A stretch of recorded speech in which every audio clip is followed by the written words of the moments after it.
This is the Scorecard, where you score the latest sports news and in-depth views. I'm Anton Roxas. On the Scorecard tonight, exclusive, Creamline is back in the finals, but for Michele Gumabao, the journey still comes with a hunger for something more.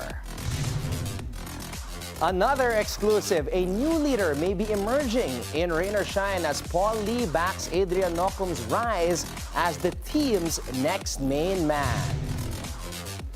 A high-stakes showdown looms in Stuttgart with Elena Rybakina set to face Alex Eala conqueror Leylah Fernandez in a quarterfinal clash. Basketball history may be written again as LeBron and Bronny James eye a groundbreaking shared moment in the NBA playoffs. All the headlines and more on the Scorecard tonight, the 17th of April.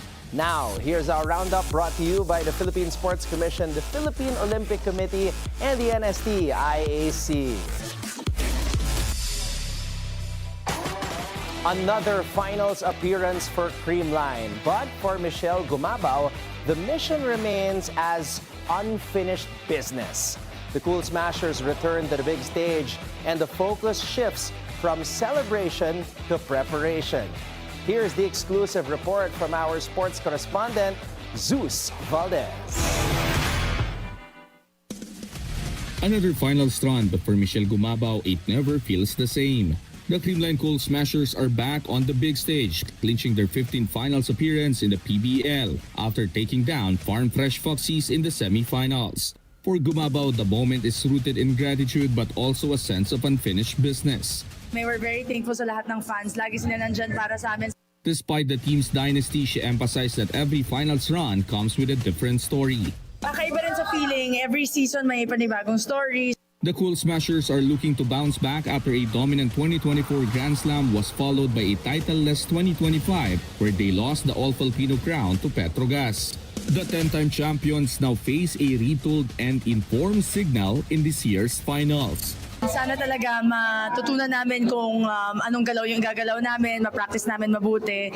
Very determined talaga yung team. So back to training talaga kami and back to working hard, pag-aaralan mabuti. Of course, starting from the coaches to all the players kung ano yung magiging game plan namin for the finals. Of course, lagi naman andyan talaga yung best game, andyan din talaga yung passion namin. The best-of-3 PBL All-Filipino Championship Series between Creamline and Cignal fires off Tuesday at the Smart Araneta Coliseum. Reporting for the Scorecard, I am Zeus Valdez, Bilyonaryo News Channel. The ball is now in play for Candon City's hosting of the 2026 ABC Women's Volleyball Nations Cup this June, following the official draw held Friday at the Diamond Hotel in Manila. But it was a strong message from Philippine Sports Commission Chairman Patrick Pato Gregorio that stole the spotlight, urging the national team to deliver. Gregorio called on the Philippine National Volleyball Federation and Alas Pilipinas women to perform with all their hearts, stressing that the tournament is not just commercial, but a representation of the country. The Philippines headlines Pool A with Chinese Taipei, South Korea, Kyrgyzstan, Australia, and Uzbekistan, while defending champion Vietnam leads Pool B. The tournament runs June 6 to 14 at the Candon City Arena, with local officials expressing readiness to host and welcome all teams. Phoenix Super LPG snapped a two-game skid with a dominant 125-108 win over Blackwater in the PBA Commissioner's Cup at the Inares Center. Import James Dickey and third led the way with a monster performance of 27 points and 26 rebounds. Jason Perkins and Kenneth Tuffin also stepped up from deep, helping Phoenix improve to a 4-3 record. Blackwater, missing key guards due to injury, dropped to 1-6 after trailing by as many as 28 points. Phoenix also dominated from the perimeter, outscoring the Bossing by a wide margin. Rain or Shine's perfect run is fueling a new era, and a new face may be emerging. For Paul Lee, Adrian Nocum is proof that the Elasto Painters' system continues to produce stars. Here's another exclusive report from our sports correspondent, Zeus Valdez. The next phase of rain or shine Elasto painters may already be here, and for Paul Lee, that player is Adrian Nocum. Lee pointed to Nocum's rapid rise as a reflection of both opportunity and preparation under the system of Yang Yao. Salute dun sa bata. Grabe. Simula nung binigay ni Coach Yang sa kanya yung opportunity. The former second-round pick has emerged as a key piece for the Elasto Painters, now averaging 15.71 points, 5.14 rebounds, and 2.43 assists per game. He has also shown improvement in decision-making, gradually turning drives into kickouts and scoring opportunities for teammates. While still developing as a playmaker and perimeter shooter, Nocum's role continues to expand as rain or shine searches for a reliable lead option. But for Lee, Nocum's development was never a surprise. Tayo mararating ng bata na yun. Rain or shine is building a new era, one that could eventually match or even surpass its championship past. They remain unbeaten at 7-0 after a 124-117 win over Terrafirma and will eye their 8th straight win as the Elasto Painters face Phoenix on April 24 at the Ninoy Aquino Stadium in Manila. Reporting for the Scorecard, I am Zeus Valdez, Bilyonaryo News Channel. Elena Rybakina headlines a high-stakes quarterfinal clash against Alex Eala conqueror Leylah Fernandez at the Porsche Tennis Grand Prix in Stuttgart, Germany. The world number 2 from Kazakhstan enters as the heavy favorite with odds giving her over a 90% chance to advance against the 25th ranked Canadian. The match is set on clay court later tonight with Rybakina looking to assert her power game. Fernandez, meanwhile, hopes to pull off a major upset in the final 8. Both players advanced to the quarterfinals after straight sets wins in their previous matches, setting up a contrast in style between Rybakina's serve and Fernandez's defense. The winner moves one step closer to the title in one of the WTA Tour's premier clay court events. Vito Sarines staged a big comeback to win the boys 11-14 division of the ICTSI Summit Point Junior PGT Championship in Lipa City, Batangas. Sarines fired a 65 using a strong back 9 run to beat Chan An by 3 strokes, avenging a recent loss. He clinched the win with a birdie on 17, then parred the last hole as An faltered. In the girls' 15-18 division, Rafa Anciano rallied from 5 down to edge Kendra Garingalao 239-240. Meanwhile, Rafael Leonio dominated the men's premier division with a 12-shot victory. The legal team of Tiger Woods is opposing prosecutors' bid to obtain his prescription drug records in connection with his DUI case. Defense lawyer Douglas Duncan says Woods has a right to privacy and is seeking a court hearing before any records are released. Prosecutors are requesting details on prescriptions, dosages, and usage, citing their investigation. Woods has pleaded not guilty to misdemeanor DUI, refusal to submit to testing, and a traffic violation. The defense is also asking for limited access should the court allow the subpoena. Young sensation Rocky Roj Constantino once again proved that Filipino talent is world-class after conquering the 2026 Asian Hayball Championships in Selangor, Malaysia. In a flawless and dominant run, Constantino swept the tournament with a perfect 7-0 record to claim the crown. In the championship round, she silenced India's 37-year-old Ami Kamani with a commanding 6-3 victory, taking home the $12,000 prize, which is nearly 700,000 pesos. Now, even before her dominance in Hayball, Constantino had already made waves internationally, capturing the S1 9-ball Junior Under-17 Championship in 2025 in Pattaya, Thailand. Hailing from Zamboanga del Sur, Constantino had no formal training early on, but she was later guided by some of the biggest names in Philippine billiards, world champions Rubilen Amit, Cheska Centeno, and legend Django Bustamante, who helped shape both her game and mindset. pinapasok po sa isip ko na maniwala talaga sa sinasabi nila and sundan yung sinasabi nila, yung mga advice po nila sa games. Despite her world-class performance, Constantino remains a student. In fact, she is the youngest Filipino world champion currently in grade 9. History could be made once again as LeBron James and Bronny James are set to share the floor in the NBA playoffs. The father-son duo already made history last season and now could become the first to play meaningful minutes together in the postseason. With injuries to key guards, Bronny has stepped up into a rotation role for the Los Angeles Lakers. Head coach J.J. Redick said the team will need all hands on deck, with trust growing in the young guard's development on both ends. For LeBron, the moment goes beyond basketball, calling every opportunity to play with his son the best experience of his career. The Lakers opened their playoff run against the Houston Rockets with another historic chapter possibly ahead. Up next, how sustainable is Rain or Shine's 7-0 start given their recent tendency to lose big leads, and does that indicate underlying issues that could eventually catch up with Yang Giao system despite their current winning culture? Basketball analyst Jay Mercado will join us to discuss the future of Rain or Shine when we return right here on The Scorecard.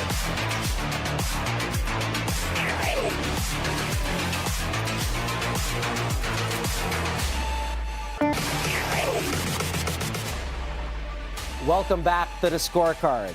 How sustainable is Rain or Shine's 7-0 run considering their habit of blowing large leads?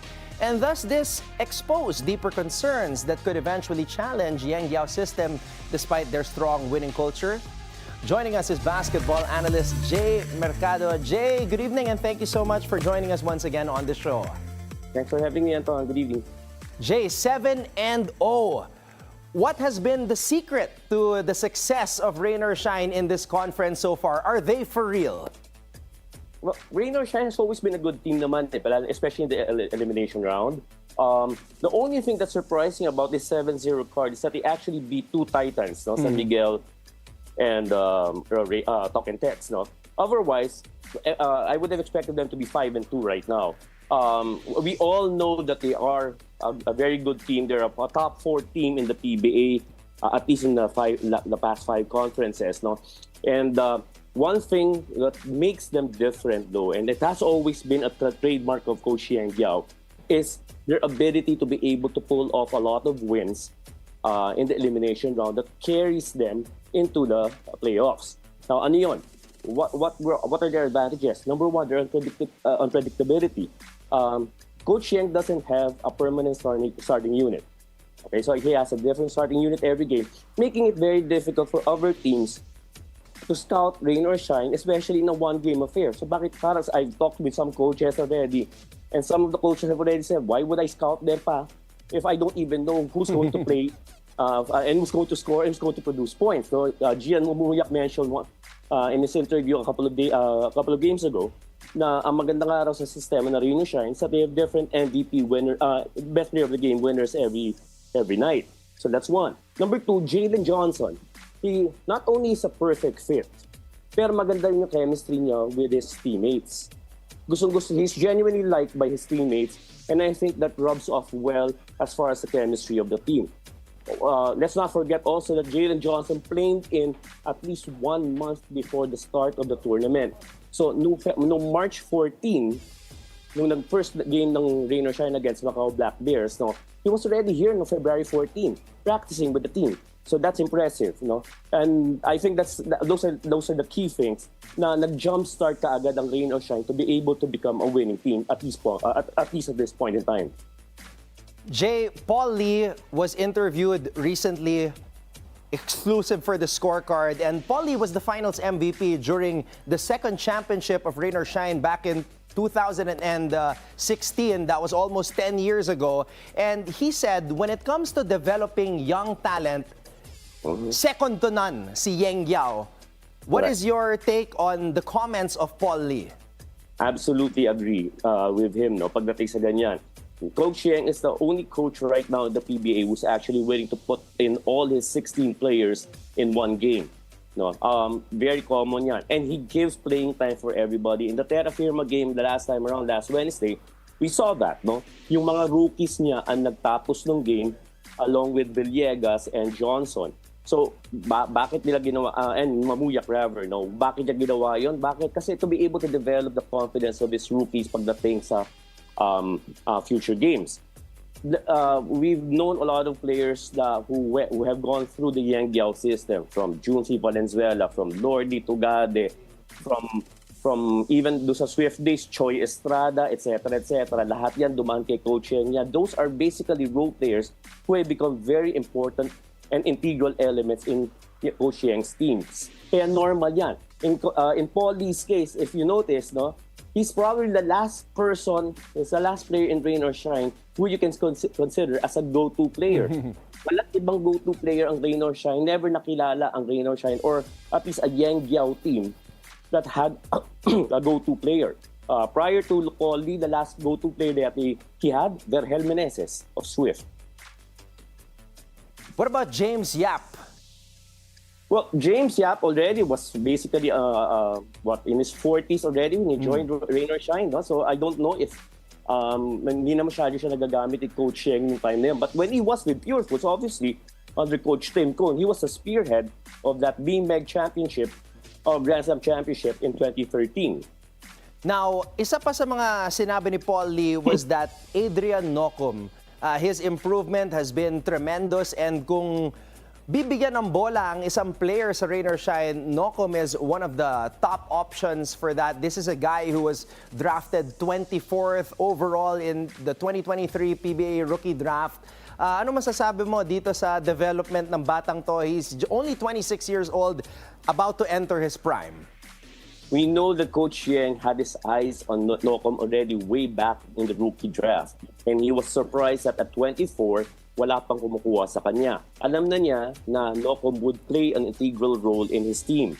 And true enough, binigyan niya na playing time. The typical problem of somebody like a Nocum is that medyo masama ang decision making. Hindi medyo bago pa, bata pa, gusto pa magpasikat syempre, and he has the moves and he has the skills and the talent to be able to really flourish in the PBA. Magaling sa one-on-one and everything. But the thing is, masama ang decision making. Eventually, natututo na siya ngayon. He's learning how to pass, he's learning how to make the most out of his playing time and to be able to feed his import also when necessary. So, and sometimes, na nangyayari pa, nagiging how do you call this, parang instead of being the main man na nakatutok sa kanya, siya pa yung nag-feed doon sa next, to his teammates. So definitely, still a lot of areas for growth dito kay Adrian Nocum, but definitely a lot of potential is being shown by him. Do you see any comparison with Nocum to players who were picked late in the draft, like say an Ato Agustin, who had a tremendous career? Probably. Ato Agustin, Larry Fonasher was drafted in the second round. PJ Simon was drafted at what, number 55 ba? 54? Ganun kalalayo. But yes, maraming pwede i-compare si Nocum, and the only thing that I really don't think that he could be able to do is to win the MVP award simply because he only averaged 25 minutes per game. So until eventually the ball is handed to him, and which is not a Yang Giao system, baka hanggang mythical 5 lang talaga magiging individual award niya. But let's make it clear, no? Rain or Shine will still need a go-to player in the clutch, no matter what. Paul Lee was that guy in 2016. In 2012, it was Jamil Cornby who was their import. So if Rain or Shine can find a go-to import for this go-to player rather for this conference, whether that will be Nocum, whether that be Mamuyak or Clarito, or even Jalen Johnson, then that's the time when we can say that Rain or Shine may be ready to finally crack the finals. Ayun, I wanted to ask you about Jalen Johnson because obviously Rain or Shine has consistently made it to the semifinals with different imports, but now they have Jalen Johnson. Do you think that Jalen Johnson is the guy that could carry Rain or Shine back to the PBA finals? if only because of the chemistry that he has with his teammates. Definitely, he's very coachable. He's easy to get along with, and he's genuinely a nice and fun guy, no? So in other words, and one thing that probably sticks out well as far as Johnson's game is concerned is his ability to knock down shots from beyond the arc. No, he normally averages 2-3 3-point shots, maybe 1 4-point shot per game. So napakalaking bagay nun for a Yang Giao system that thrives on outside shooting. And we saw that in the Terra Firma game when they tied the record of having 23 3-point and 4-point shots in one game. So now, Jay, 7-0 ang Rain or Shine. Their next game is April 21. Natalo na nila ang San Miguel. They've already beaten TNT. What do you think they need to maintain para ipagpatuloy itong mga panalo nila dito sa regular season? You just have to be consistent na siguro, Anton, no? Especially in the coming 2 games. They'll be going up against Phoenix and Titan. And we know that Rain or Shine under Yang Giao is always known to be capable of beating the teams that they're supposed to beat. No? And yun. Phoenix and Titans are teams that they're supposed to beat. So kaya nila mag 9-0, which may be enough for them to have a twice-to-beat advantage going into the quarterfinals. Their 3 other games will be against NLEX, Ginebra, and Magnolia, if I'm not mistaken. So manageable and medyo realistic, 10 or 11 wins for them. All right, there you have it. Jay Mercado with us once again on the scorecard. Jay, thank you so much for providing with us your expert analysis on the PBA and, of course, Rain or Shine. Maraming salamat, Jay. Thanks, Anton. Appreciate it. Bye-bye. All right. Up next, a dominant force is taking over the PBA, and his name is Volleyball. As TNT continues to ride his monster numbers, the big question is, can anybody slow him down? We'll break that down when we return right here on The Scorecard.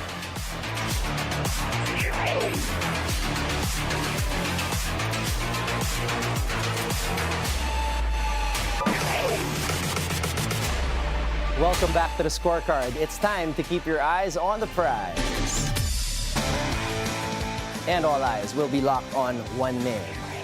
Ball Manute Ball, as TNT Tropang 5G continues to ride the wave of his dominance in the PBA Season 50 Commissioner's Cup. Now at first glance, TNT may have found their answer.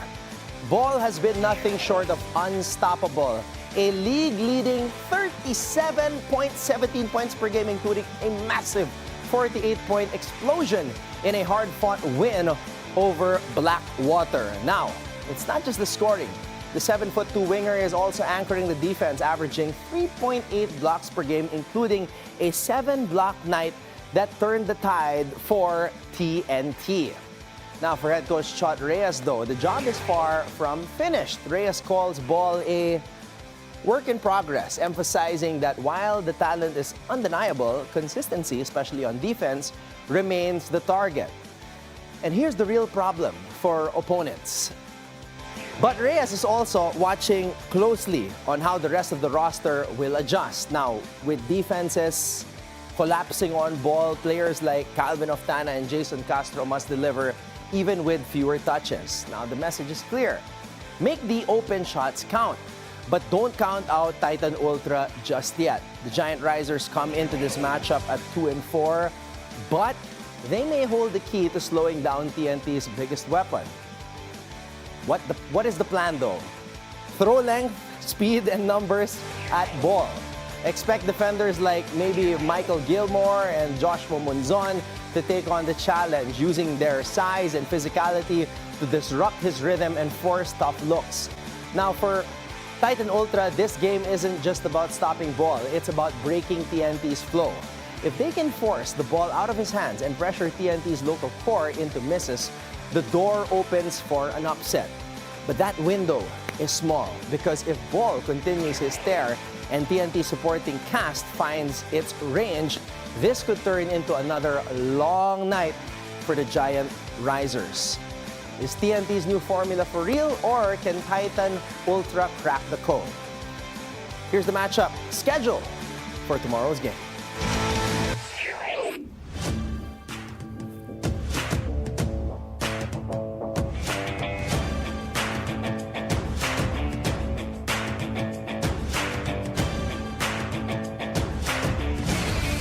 And with that, thank you for joining us tonight. We'll see you again next week on The Scorecard, where sports is our business and business is our sport, on the Bilyonaryo News Channel.